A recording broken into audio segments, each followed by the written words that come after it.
Imaginez un monde où les lois habituelles de la physique cessent de s'appliquer, où les frontières entre la réalité et l'illusion s'estompent. Dans un tel monde, si l'on admet que notre existence n'est qu'une réalité virtuelle, nos conceptions habituelles de la vie et de la mort subissent des changements radicaux. Si la conscience n'est pas le produit d'un cerveau physique, l'idée de l'immortalité de l'âme prend un tout nouveau sens. Dans cette perspective, la vie n'apparaît plus comme une attente de l'au-delà, mais comme une présence directe en son sein. Il ne s'agit pas seulement de réflexions philosophiques, mais d'une vérité que les anciens mystiques ont transmise de génération en génération et que les scientifiques modernes commencent seulement à appréhender. Ce que nous avons l'habitude de considérer comme la vie pourrait n'être qu'une continuation de la conscience après la mort, une expérience dont nous ne nous souvenons pas.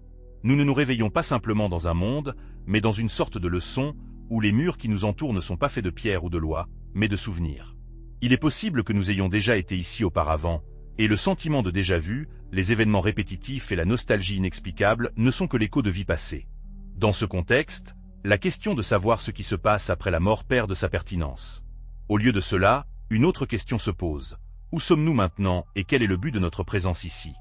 Il se peut que nous soyons dans ce cycle depuis beaucoup plus longtemps que nous ne pouvons l'imaginer. Pas dans un corps spécifique et pas avec une personnalité définie, mais dans un écho infini de la conscience. Ce sentiment de familiarité dans des lieux inconnus, ce lien inexplicable avec des personnes que nous ne connaissons pas et cette sensation d'être piégé dans des événements répétitifs pourraient ne pas être de simples coïncidences ou intuitions, mais des souvenirs de vie passée.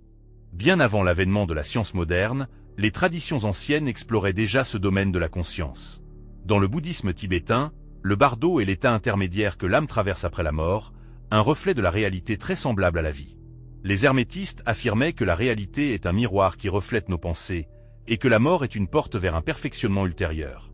Les gnostiques enseignaient que les âmes descendent dans ce monde non pas pour être punies, mais pour être purifiées et éclairées par l'expérience. Il se peut que nous soyons en train de vivre ce processus en ce moment même, sans même nous en rendre compte. Ce système de croyance, éprouvé par le temps et différentes cultures, suscite moins l'étonnement qu'un étrange sentiment de reconnaissance. Peut-être que tout cela semble effrayant, mais en même temps douloureusement familier. Il est communément admis que le chemin de la vie est une ligne droite composée de la naissance, de la lutte et finalement de la mort. Mais si cette conception n'était qu'une illusion soigneusement construite, et si le point de départ de l'existence n'était pas le moment de la naissance, et que la fin n'était pas l'arrêt du cœur, est-il possible que la mort soit déjà survenue et que ce qui se passe maintenant en soit la continuation? Beaucoup de gens passent de précieuses années à attendre un moment sublime, un tunnel de lumière ou une révélation divine qui confirmera leur passage dans un autre monde. Mais si ce passage avait déjà eu lieu, silencieusement, discrètement et instantanément, et si le moment de la mort était si banal qu'il était passé inaperçu, et que la personne continue maintenant à poursuivre un but, à lutter contre les doutes et à porter le fardeau de blessures reçues non pas dans cette vie, quelque part au fond de l'âme, une prise de conscience se fait jour. Le temps ne s'écoule pas correctement. Les mêmes problèmes reviennent sous différentes formes. Les rêves pénètrent dans la réalité et certaines peurs n'ont pas de cause visible. Tout cela se produit parce qu'il ne s'agit pas d'un nouveau départ, mais d'une continuation. La personne est au milieu d'un processus qui a commencé bien avant la première inspiration. Si cette prise de conscience provoque de l'inquiétude, alors tout se déroule comme prévu. La confusion que ressent la personne est la première fissure dans l'illusion, à travers laquelle la lumière se ferait un chemin. Dès qu'elle cesse de se demander ce qui se passe après la mort et commence à chercher sa place dans le présent, le monde qui l'entoure se transforme. Elle commence à remarquer les cycles répétitifs, les schémas, les étranges coïncidences, les enseignants cachés sous le masque d'ennemis, les pièges déguisés en choix et les moments qui semblent insignifiants, mais qui résonnent à travers de nombreuses vies. La personne n'est pas arrivée dans ce monde par hasard.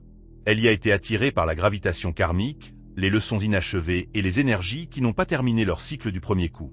Et tant qu'elle ne le réalisera pas, elle continuera à se réveiller dans le même labyrinthe, en l'appelant la vie, sans comprendre qu'il s'agit en réalité de l'au-delà, bloqué dans la répétition.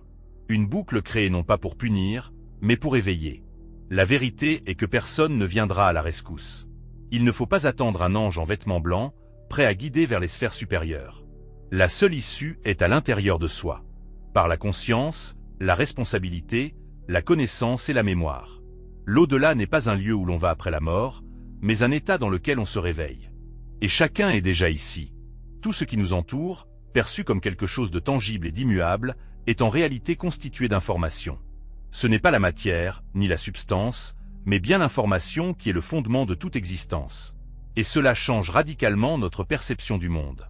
Si l'information, et non les atomes, est à la base de la réalité, alors la vie nous apparaît non pas comme une donnée, mais comme un processus continu, une simulation, un reflet de l'expérience, façonné par nos décisions, nos peurs et les leçons que nous en tirons.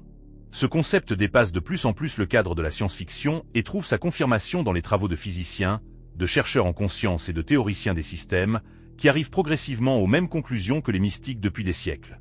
Notre monde n'est pas physique au sens habituel du terme, il est plutôt codé, et ce code réagit de manière sensible à la conscience. Thomas Campbell, physicien et ancien analyste de systèmes à la NASA, ne se contente pas de proposer cette théorie, il la vit dans sa propre expérience. Dans son ouvrage « My Big Theory », ma grande théorie de tout, il expose des idées auxquelles beaucoup ne sont pas encore prêts. La conscience n'est pas un sous-produit des processus biologiques, mais au contraire, la cause première de toute existence.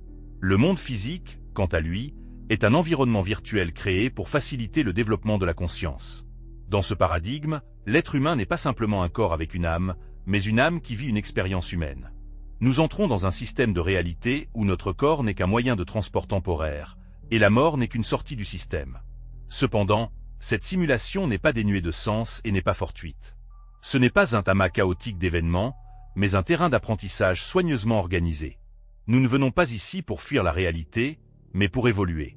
Ce monde n'est pas notre prison, mais notre salle de classe, où chaque émotion, chaque conflit, chaque lien et chaque défi font partie du programme d'études. Nous pouvons croire à tort que nous menons une existence dénuée de sens, mais du point de vue de notre conscience supérieure, chaque instant est une donnée précieuse, chaque erreur est un retour d'information. Nous ne sommes pas punis pour nos fautes, on nous indique simplement les domaines qui nécessitent un développement. C'est ce qui rend la simulation si précise et adaptée. Elle reflète le contenu de notre propre conscience, où les peurs se matérialisent sous forme d'obstacles, les désirs se transforment en tentations et les blessures façonnent des schémas de comportement durables. Lorsque nous choisissons la conscience plutôt que la réaction automatique, nous commençons à changer le système qui nous entoure. Nous ne sommes pas simplement des participants au programme, nous l'influençons. La simulation n'est pas statique, elle est réactive. Nous ne sommes pas des joueurs passifs dans un jeu qui n'est pas le nôtre, mais des co-créateurs de la réalité, façonnés par la conscience. L'idée présentée peut sembler révolutionnaire, mais si l'on met de côté les dogmes religieux, on constate que toutes les grandes traditions spirituelles parlent de la même chose. L'être humain est une étincelle d'infini, projetée dans le monde matériel dans le but de se souvenir de sa véritable nature.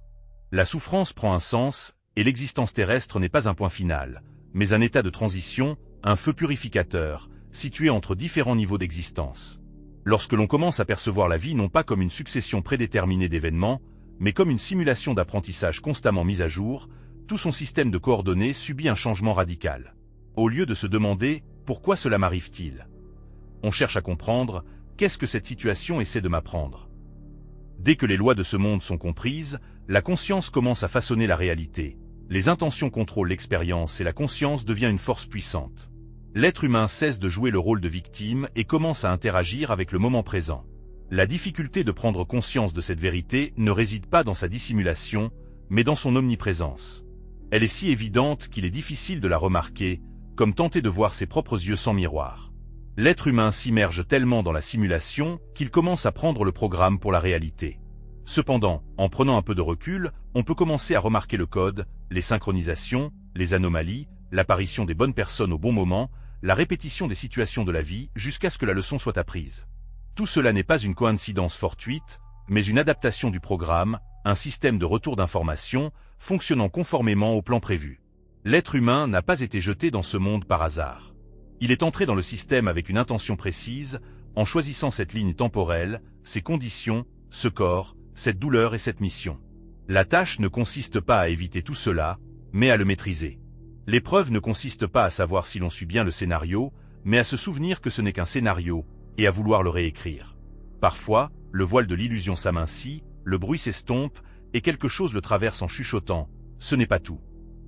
Pour certains, ce murmure vient dans un rêve, pour d'autres, dans une sensation de déjà-vu, un sentiment fugace d'avoir déjà vécu ce moment. Pour un nombre croissant de personnes, cela se produit lors d'événements dramatiques tels que les expériences de mort imminente, que la science moderne ne peut pas encore expliquer complètement. Quand on commence à écouter les récits de personnes ayant vécu une expérience de mort imminente, on découvre quelque chose d'étonnant. Leurs histoires ressemblent beaucoup à cette vie, mais sont plus claires. Des dizaines de milliers de personnes ayant vécu des expériences de mort imminente reviennent avec des histoires similaires. Les noms, les langues changent, mais l'essence reste la même. Ils parlent de la disparition du temps, d'un séjour dans un monde où les pensées vont plus vite que les mots, où la lumière n'est pas seulement vue, mais aussi ressentie, où les émotions deviennent un milieu à travers lequel tout est connu. Cependant, il existe une particularité frappante dans les récits des personnes ayant vécu une mort clinique. Les descriptions de l'au-delà n'indiquent souvent pas une différence radicale par rapport à la Terre. Au contraire, elles parlent d'un espace aux frontières floues, où la réalité répond instantanément à la pensée, où la compréhension surgit instantanément et où l'autocondamnation devient un fardeau insurmontable. À leur retour, ceux qui ont vécu cet état affirment non pas avoir visité un nouvel endroit, mais être retournés au même endroit, mais avec une conscience moins développée. Une question se pose alors. Et si ce n'était pas une vie après la mort distincte, mais simplement une version plus dense de la même réalité? Une couche où les pensées prennent forme plus lentement, où la cause et l'effet s'étirent dans le temps, offrant la possibilité d'apprendre au ralenti. Cela pourrait expliquer pourquoi de nombreuses personnes ayant vécu une mort clinique décrivent la vie terrestre comme un rêve, comparé à l'expérience de l'autre côté. Il est à noter que la plupart reviennent non pas avec un sentiment de peur, mais avec un sentiment d'objectif, car ils ont été en contact avec un dessein, avec un esprit derrière tout. Ils réalisent que la vie n'est pas aléatoire, que les relations comptent et que chaque épreuve fait partie d'un processus qui ne commence ni ne se termine avec un battement de cœur. Les sceptiques affirment qu'il ne s'agit que d'hallucinations, les dernières impulsions d'un cerveau mourant. Mais combien de fois la même hallucination peut-elle se répéter chez des personnes de différentes couches sociales, cultures et convictions religieuses avant que nous ne reconnaissions qu'il se passe quelque chose de plus profond ici? Il ne s'agit pas d'un cas isolé, mais de dizaines de milliers de témoignages de personnes ayant subi des crises cardiaques, des noyades, des accidents de voiture et des blessures au combat. Différentes circonstances, mais un même résultat. En quittant ce monde, ils reviennent avec une nouvelle compréhension, avec une vérité qu'ils n'avaient pas auparavant. Ils réalisent que nous sommes plus que nos corps physiques, que notre séjour ici a un but et que le monde que nous appelons la vie n'est qu'une fréquence dans un spectre beaucoup plus large. Il n'est pas nécessaire d'être au seuil de la mort pour apercevoir la vérité. Il suffit d'écouter. Tournez votre regard vers les signes qui, depuis des temps immémoriaux, tentent d'atteindre votre conscience. Les rêves qui vous hantent, les moments de temps figés où vous ressentez une présence invisible, empreinte non pas de peur, mais de reconnaissance. L'intuition que le monde n'est pas une prison, mais une école, où la leçon n'est pas de fuir, mais de traverser les épines avec les yeux grands ouverts. Car voici la triste vérité. Beaucoup quittent la vie sans même réaliser qu'ils sont déjà dans l'au-delà. Ils passent leurs jours à attendre un bouleversement cosmique, sans comprendre que la transition a déjà eu lieu. Le voile n'a pas été levé. Ils sont nés dedans. Et l'épreuve ne les attend pas au-delà de la mort, mais ici et maintenant, dans la façon dont vous choisissez de voir, d'agir, de ressentir et de grandir. Il n'est pas nécessaire de jouer avec la vie et la mort pour s'éveiller. Il suffit d'être attentif à ce qui se passe autour de vous.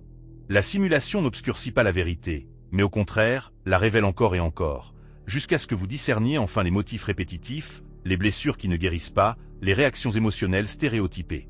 Le code de l'univers est construit de manière à vous pousser jusqu'à ce que surgisse cette question capable d'ébranler les fondations. Pourquoi cela se produit-il encore et encore?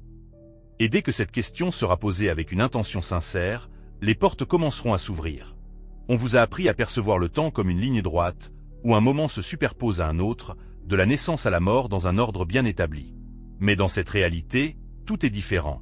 Le temps ne coule pas comme une rivière, il serpente, se boucle, se superpose à lui-même, comme une respiration. Ce que vous appelez le passé s'infiltre dans le présent, et les peurs de l'avenir façonnent déjà vos choix. Et si la mort n'était pas la fin du chemin, mais quelque chose de caché entre les plis du temps? C'est là que l'illusion prend le pouvoir sur vous. Vous croyez avancer, évoluer linéairement, mais regardez de plus près et vous verrez comment les mêmes blessures se rejouent sous différentes formes. Un autre travail, mais le même vide, d'autres relations, mais la même discorde, de nouveaux objectifs, mais le même mécontentement. Vous appelez cela de la malchance, mais si c'était du karma? Loin d'une notion caricaturale de récompense et de châtiment, mais dans le sens véritable d'une relation de cause à effet qui transcende le temps. Si votre âme n'a pas achevé ce qu'elle a commencé, elle ne disparaît pas sans laisser de traces, mais se restructure dans la séquence suivante, dans la simulation suivante, jusqu'à ce que vous y soyez confronté en pleine conscience. Car si le temps n'est pas linéaire, alors la mort n'est pas une porte, mais simplement un changement d'état qui ne met pas fin à l'histoire, mais la décale latéralement. Ni en avant, ni en arrière, mais en profondeur. Imaginez une existence semblable à un rêve, enfermé dans une succession d'autres rêves. À chaque réveil, un nouveau niveau s'ouvre, et la seule chose qui disparaît à jamais est l'illusion du contrôle sur ce qui se passe. C'est pourquoi certaines personnes ressentent une sensation de reboot après de lourds traumatismes, des expériences spirituelles profondes ou des moments où le monde autour d'elles s'écroule. On pourrait appeler cela une micro-mort. L'effondrement d'une ligne temporelle, où l'ancienne version de la personnalité meurt, cédant la place à une nouvelle. Mais le jeu ne se termine pas, il se contente de bugger et de se restructurer, reflétant un nouveau niveau de conscience. Ces changements, ces fissures dans le temps, ne sont pas des erreurs, mais plutôt des invitations à la remise en question. Chaque tempête émotionnelle, chaque perte inattendue, chaque moment apparemment absurde est un murmure de la réalité, vous incitant à regarder à nouveau, car dans une réalité façonnée par la conscience, le temps devient malléable. Il s'étire pour permettre l'apprentissage et se comprime lorsque les leçons sont ignorées. C'est pourquoi les mêmes thèmes se répètent. Certains choix semblent prédéterminés et les rêves prédisent parfois des événements plusieurs jours à l'avance. Ce n'est pas un signe de folie, mais plutôt la preuve d'un contact avec la véritable nature du temps. Le plus étonnant, c'est que chacun a probablement vécu la mort des dizaines de fois, non pas physique, mais énergétique. En refermant certains chapitres de leur vie, les gens laissent des cicatrices sur leur âme, abandonnant des vies entières derrière eux, mais emportant avec eux la mémoire, la culpabilité et la peur, qui inconsciemment sont transférés dans la version suivante d'eux-mêmes. En se réveillant dans une nouvelle vie, on est encore hanté par des fantômes qui n'appartiennent pas à sa ligne temporelle actuelle. L'âme n'oublie pas, et les leçons ne perdent pas de leur pertinence. C'est pourquoi certains naissent dans le chaos, la douleur et des circonstances impossibles, car l'épreuve n'a pas commencé à la naissance, mais s'est prolongée dans un système éternel. Le programme d'étude de l'âme n'est pas effacé, mais se poursuit. Ce qui n'a pas pu être géré auparavant doit être surmonté maintenant, ou dans le futur. Ce n'est pas une punition, mais une partie d'un système créé pour l'évolution, qui ne s'arrête pas avec la mort, mais commence avec la prise de conscience que la mort n'existe pas réellement. Il convient de repenser la vision de la vie, en renonçant à la perception de celle-ci comme une ressource qui s'épuise inexorablement. Il est important de réaliser que le parcours de vie est un processus de développement continu, jusqu'à ce que le moment de l'éveil arrive. Le temps cesse d'être un ennemi, se transformant en un sage mentor. Chaque répétition du scénario de vie se présente comme une chance offerte par l'univers de réagir différemment, avec plus de conscience, moins d'égoïsme et une compréhension plus profonde de sa véritable essence. La vie n'est pas une séquence linéaire d'événements, mais plutôt une boucle de l'âme, un état d'oubli, pris à tort pour la réalité en raison de la perte des souvenirs de la mort. La prise de conscience commence au moment où la peur de la mort disparaît. Il devient alors clair que l'essentiel n'est pas ce qui attend après, mais ce qui a toujours été là, attendant le moment où la mémoire reviendra.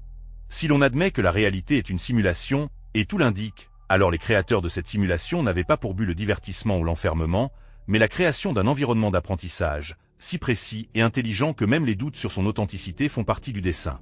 Dans ce système, il n'y a pas de bugs aléatoires ou de recyclage de la douleur pour le plaisir. Il reflète avec une précision mathématique le monde intérieur de l'individu, réagissant à sa conscience de manière si subtile que la plupart des gens ne le remarquent pas. Cependant, dès que les schémas deviennent évidents, ils ne peuvent plus être ignorés. La question de savoir s'il s'agit d'une simulation perd de sa pertinence. La question de savoir qui l'a créé et dans quel but passe au premier plan. Les penseurs modernes, tels que Nick Bostrom et Neil deGrasse Tyson, discutent activement de ce sujet, reconnaissant ce qui était connu des anciens mystiques. La probabilité que nous vivions dans la réalité de base est extrêmement faible. Il y a trop d'ordre, de synchronicité et d'étranges coïncidences entre les pensées et les événements. Même la physique quantique confirme que la matière n'acquiert une réalité que lorsqu'elle est observée, c'est-à-dire que la conscience influence le résultat. L'attention de l'homme transforme la probabilité en expérience. Mais cela soulève une question plus profonde et plus ancienne. Si le monde ne réagit que lorsque nous le regardons, alors qui nous observe lorsque nous ne sommes pas là? Les architectes de cette simulation ne sont pas une race extraterrestre manipulant des serveurs, ni des marionnettistes se gaussant de notre désarroi. C'est quelque chose de plus ancien et de plus proche, peut-être nous-mêmes, mais dans une itération plus évoluée. Une version de la conscience si vaste qu'elle a dû se diviser pour continuer à croître. Chaque personne est à la fois un élève et un architecte, ayant créé ce monde pour son propre développement. Les difficultés, les plaintes, les joies et les scénarios de vie répétitifs ont tous été convenus, non pas comme une prédestination, mais comme une structure. Ce choix n'a pas été fait par égoïsme, mais par une connaissance qui vit au plus profond de l'âme, au-delà du langage et de la logique. Il était entendu que dans cette couche dense et complexe de la conscience, il faudrait traverser des épreuves que seul ce monde peut offrir. Le but de la venue ici n'est pas la sécurité, mais le perfectionnement. C'est précisément pour cela que la simulation a été créée. Pour se débarrasser des illusions, se confronter à ses propres projections et, à travers la douleur de l'oubli, se souvenir de sa véritable essence. La réalité reflète non seulement les désirs, mais aussi ce que l'on est réellement. La colère, la peur et les cycles répétitifs ne sont pas des échecs, mais des indicateurs, des boucles de rétroaction intégrées au code. La simulation ne punit pas, elle révèle, non pas pour faire honte, mais pour fournir les données nécessaires à l'évolution. C'est pourquoi les mêmes schémas se répètent, et les mêmes types de personnes se rencontrent. Encore et encore, comme un disque rayé, le même scénario se répète. Ce n'est pas un hasard, mais un algorithme karmique où il n'y a pas de place pour un développement linéaire des événements. L'individu n'est pas ici pour être sauvé, il ne faut pas attendre de miracle ou d'aide extérieure.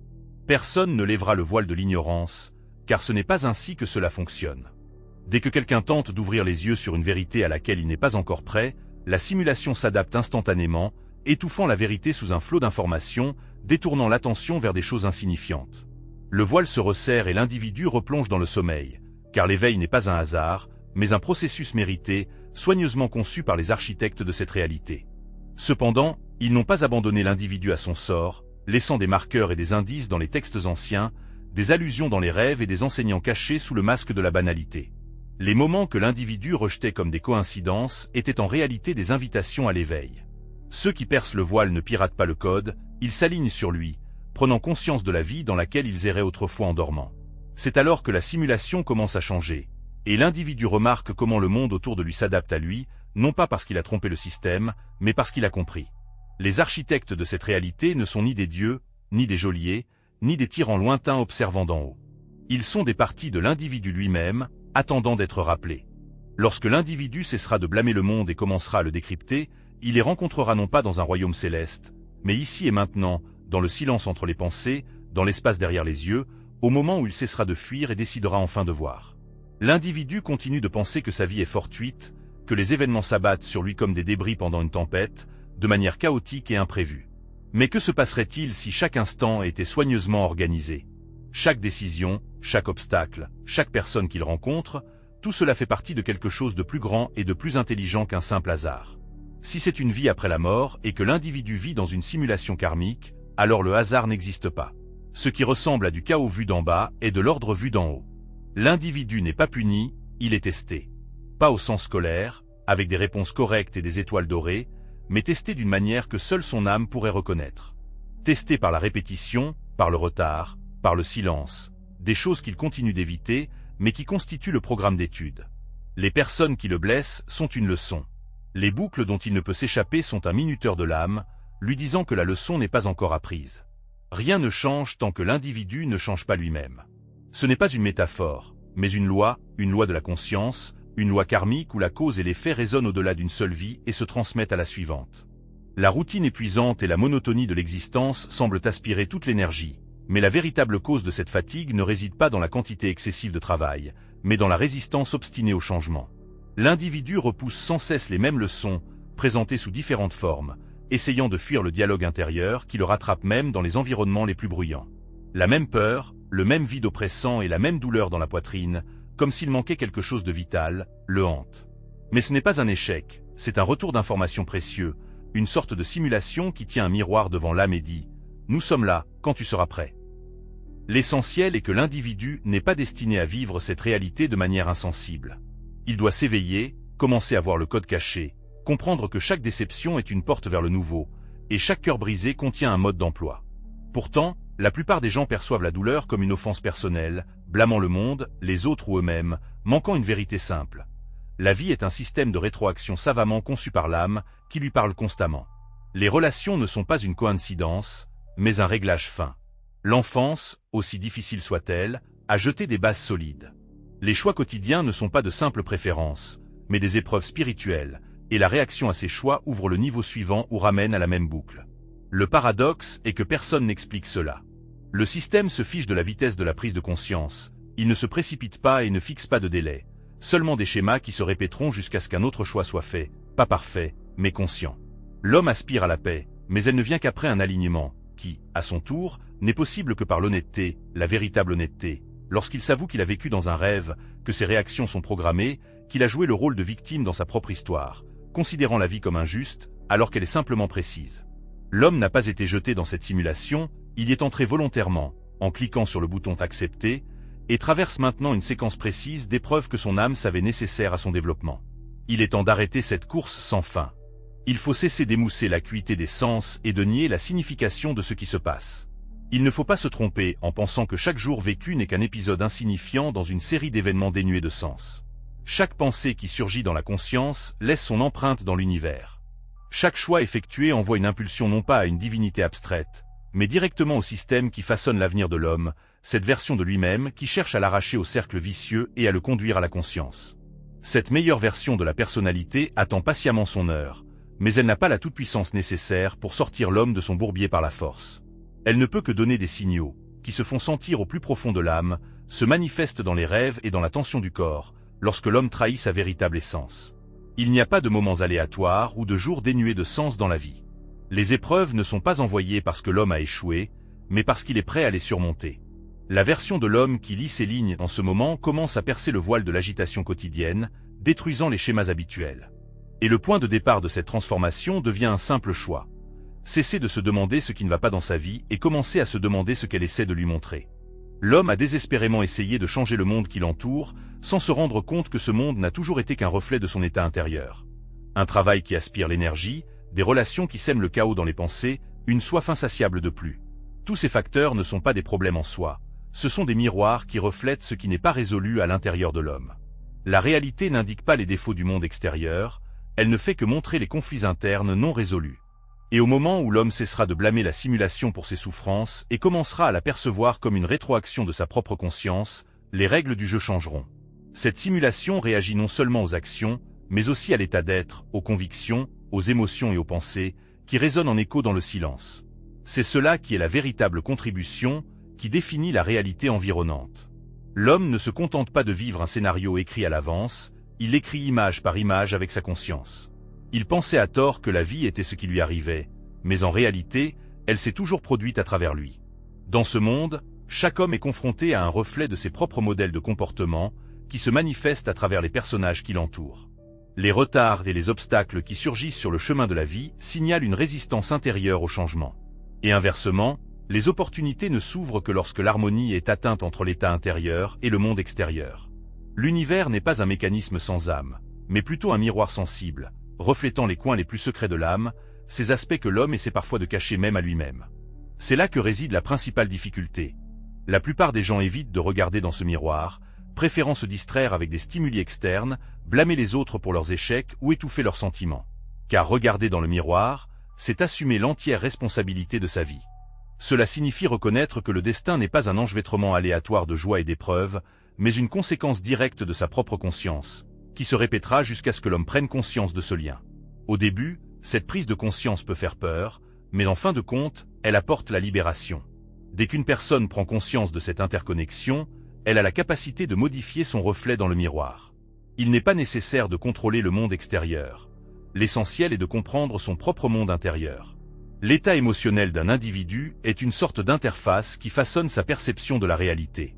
Si une personne est constamment dominée par la peur, le monde lui apparaîtra comme un lieu menaçant. Si elle est rongée par la honte, elle se sentira jugée et rejetée par son entourage. Cependant, en modifiant sa fréquence intérieure, de manière authentique et non feinte, une personne verra la matrice de la réalité s'adapter à son nouvel état. Il ne s'agit pas simplement de prendre ses désirs pour des réalités, mais d'un principe fondamental du fonctionnement du système. L'univers ne se plie pas aux exigences, il réagit à l'état véritable d'une personne. Il est impossible de tromper le système en se faisant passer pour quelqu'un que l'on n'est pas. On peut tromper ses amis, son partenaire, voire soi-même, mais pas l'univers. La simulation ne comprend pas les mots, elle lit la fréquence. C'est pourquoi la vie reste inchangée lorsque l'on tente de la modifier par la force. Mais elle se transforme presque instantanément lorsque le signal intérieur est guéri. La guérison n'est pas une quête pour devenir meilleur, mais un retour à son essence véritable. C'est enlever le masque, reconnaître ses défauts et se regarder avec honnêteté. Une honnêteté telle que l'univers n'a d'autre choix que de s'adapter à l'évolution de la personne.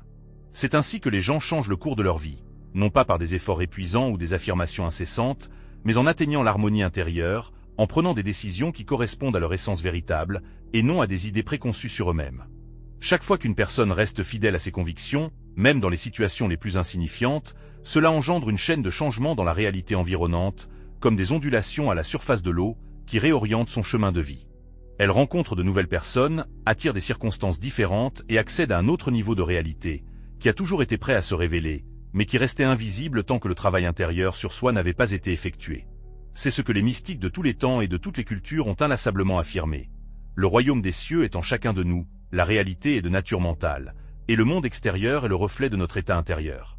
L'éveil ne se produit pas en fuyant le monde, mais en le voyant clairement, en prenant conscience que tout ce qui se passe autour de nous, le bruit, la douleur, la beauté, les coïncidences fortuites, n'est qu'un miroir qui reflète notre essence, notre passé et le potentiel que nous devons réaliser.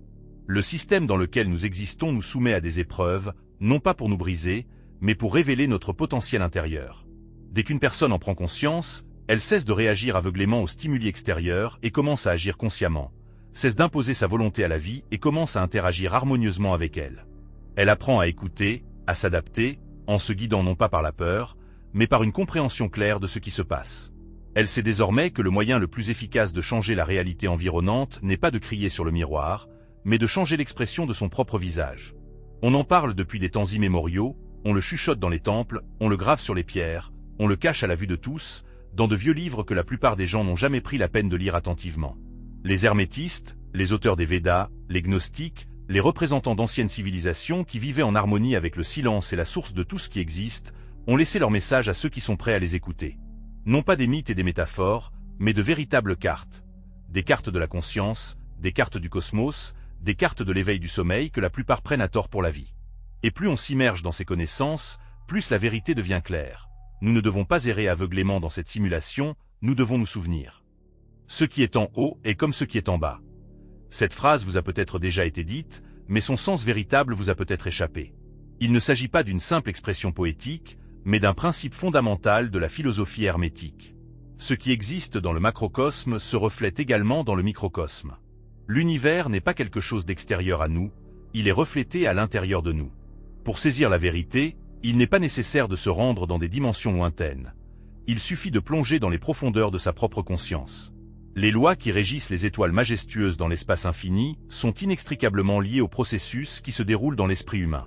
Les phénomènes cycliques qui façonnent les galaxies et les nébuleuses se reflètent dans la sphère émotionnelle de l'individu, ses décisions et son évolution. L'homme n'est pas un observateur extérieur de la simulation, mais une partie intégrante de celle-ci, intimement liée à elle. L'ancien texte hermétique, le Kybalion, transmis de génération en génération à travers des voiles de mystère, formule clairement cette interconnexion. Tout est esprit. La réalité perçue par l'homme est, par essence, mentale. Tout ce qu'une personne expérimente est une manifestation de la conscience en mouvement, vibrant à différentes fréquences.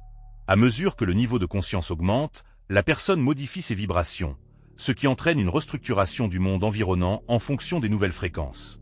Ce n'est pas simplement une mode passagère, mais une vérité ancienne, exprimée dans un langage que l'homme moderne n'est pas toujours capable de comprendre. Les sages de l'Antiquité, dotés d'une intuition développée et d'une profonde compréhension de l'univers, pouvaient voir le code de la réalité sans l'aide de la technologie. Ils le sentaient, vivaient en accord avec lui et ont laissé leurs enseignements non pas sous la forme de dogmes religieux, mais en tant qu'outil pratique pour la connaissance du monde et de soi. Un message similaire est contenu dans les textes védiques, où le monde est présenté comme Maya, ce qui ne signifie pas sa fausseté, mais l'illusion de sa solidité apparente. Le monde est un rêve, un voile, une projection qu'il ne faut pas craindre, mais qu'il faut voir à travers. En perçant cette illusion, l'homme se libère des chaînes de l'ignorance. Les Upanishads parlent de l'Atman, le véritable « moi », comme étant identique au Brahman, la réalité suprême. En d'autres termes, l'observateur et l'architecte ne font qu'un. L'homme est à la fois le rêveur et le rêve. Même les textes gnostiques, cachés et détruits par ceux qui craignaient leur pouvoir, conservaient la même vérité secrète. Le monde physique a été créé par une force moindre, non pas mauvaise, mais ignorante. Et à l'intérieur de chaque personne se trouve une étincelle divine, aspirant à la connaissance de soi. L'éveil de cette étincelle est le but de l'existence humaine. Pas le salut, pas l'adoration extérieure, mais le souvenir intérieur de sa véritable nature. Le plus étonnant est que ces enseignements ne sont pas un dogme, mais une invitation à l'exploration et à la connaissance. Ils n'exigent pas une obéissance aveugle, mais proposent la conscience comme moyen de s'orienter dans le labyrinthe de la vie avec des yeux ouverts, un cœur sensible et une âme engagée. Cependant, l'homme moderne l'a oublié. Il a échangé la sagesse contre le bruit informationnel, les enseignants contre les leaders d'opinion, et les textes sacrés contre les écrans de gadgets. Et pourtant, la vérité n'a pas disparu. Elle attend toujours son heure sous le voile du bruit et des distractions, à l'intérieur de chaque personne. Pour commencer ce chemin, il n'est pas nécessaire de croire aveuglément en quoi que ce soit. Il suffit d'observer et de remettre en question les règles selon lesquelles l'on vit. Qui a dit que c'était réel? Qui a défini les limites du possible? Qui a appris à craindre l'invisible et à adorer l'artificiel? Ces convictions ne sont pas anodines. Elles représentent des fragments d'un système conçu pour maintenir l'homme dans un état de sommeil et d'ignorance. Dès que des souvenirs commencent à refaire surface dans les profondeurs de la conscience, la réalité environnante répond à ces changements. Lorsque l'homme prend conscience de la vérité authentique, celle qui résonne dans chaque cellule de son être, le chaos et l'agitation habituelle cèdent progressivement la place à un silence apaisant. Et c'est dans ce silence que recommencent à résonner les échos des connaissances anciennes. Il s'avère que les codes sacrés n'ont jamais disparu. On a simplement désappris à les chercher. Ces connaissances ne sont pas l'apanage des ermites méditant au sommet des montagnes, ou des scientifiques enfermés dans des tours d'ivoire. Elles sont destinées à chacun, ici et maintenant, au cœur même de la vie quotidienne, au milieu du flux incessant d'informations et de l'épuisement. C'est ici, dans la vie la plus ordinaire, que se produit l'éveil. Pas dans un autre monde ou après la mort, mais ici même, à l'intérieur de cette simulation que l'on a appris à ignorer. La vérité, paradoxalement, est cachée à l'endroit le plus évident. Et maintenant que l'on l'a vue, qu'est-ce qu'on en fera? Si l'on est arrivé à ce point, quelque chose à l'intérieur de soi connaît déjà la réponse. Cette vie, avec sa routine, son bruit et sa quête d'objectifs éphémères, n'a jamais été le point de départ.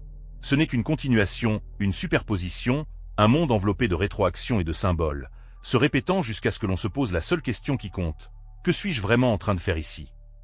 Et dès que cette question cesse d'être purement intellectuelle et pénètre dans la sphère émotionnelle, tout commence à changer. Ce n'est pas la fin de l'histoire, mais son véritable commencement. On n'est pas brisé, pas en retard et pas maudit. On est simplement dans un monde qui n'a jamais été conçu pour récompenser l'errance sans but dans le sommeil. Cet endroit a été créé pour activer quelque chose de plus profond à l'intérieur. Et il remplit cette tâche avec succès. Chaque échec, chaque cœur brisé, chaque perte qui a fait douter de la réalité, n'étaient pas des déviations de la trajectoire, mais des messages. Le système n'a jamais essayé de briser l'homme, il a essayé de le réveiller. Les épreuves n'ont pas été créées pour punir, mais pour préparer. Et maintenant, on se souvient, lentement, puissamment, peut-être à contre-cœur, mais indéniablement. Ce n'est pas une simulation dont il faut s'échapper, mais celle qu'il faut maîtriser. La véritable maîtrise n'est pas simplement la capacité de contrôler, mais une profonde compréhension de l'essence des choses. C'est l'art de vivre chaque instant avec les yeux grands ouverts, en pénétrant au-delà du voile des masques, des distractions et des rôles sociaux, en réalisant que tout autour de nous porte un message. Tout conflit devient une leçon précieuse, chaque échec une partie d'un plan d'apprentissage soigneusement élaboré, et chaque personne, qu'elle suscite amour ou aversion, un reflet du monde intérieur. Chaque choix offre la chance de monter d'un cran ou de répéter à nouveau ce qui a été appris. Il n'y a pas d'autre voie. Cependant, ce chemin n'est pas destiné à être parcouru seul. Il était initialement prévu que les gens s'unissent, partagent leurs expériences et se souviennent ensemble de la vérité, car un esprit éveillé peut pirater le système, mais de nombreux esprits éveillés peuvent le réécrire complètement. C'est là l'essence de la véritable révolution, non pas dans la révolte et le chaos, mais dans la clarté et l'éveil collectif de la mémoire de ce que nous sommes réellement, cachés sous une couche de bruit et d'agitation. Que faire maintenant? Vivre différemment. Agir de manière à ce que chaque décision résonne dans le monde environnant. Parler comme si les mots possédaient une force magique. Traiter les autres non pas comme des menaces ou des obstacles, mais comme des participants sacrés à un rêve commun. S'éveiller à l'intérieur d'un cycle répétitif, et alors ce cycle commencera à s'effondrer. C'est un bug dans le système, et il n'a rien à opposer. La conscience est la clé. Une fois que l'on a vu le code, il est impossible de l'oublier. Une fois que l'on a senti la vérité sur sa peau, aucun écran, distraction ou structure de pouvoir ne pourra l'enlever. Il ne s'agit pas seulement de réflexion philosophique, mais aussi d'une force réelle. Une force qui n'a pas besoin de dominer ou de prouver sa valeur. Une force qui sait simplement. Une force qui coule à travers une personne lorsqu'elle cesse de chercher une issue et commence à servir de guide. Sur ce chemin, vous rencontrerez forcément des personnes encore plongées dans un profond sommeil, et un mot, une action ou simplement une présence réveillera leur mémoire, puis celle des autres. C'est ainsi que le système s'effondre, non pas par une révolution, mais par un souvenir. Et si la question de savoir quoi faire ensuite se pose encore, la réponse est simple. Commencez par vous-même. Calmez-vous et soyez honnête avec vous-même.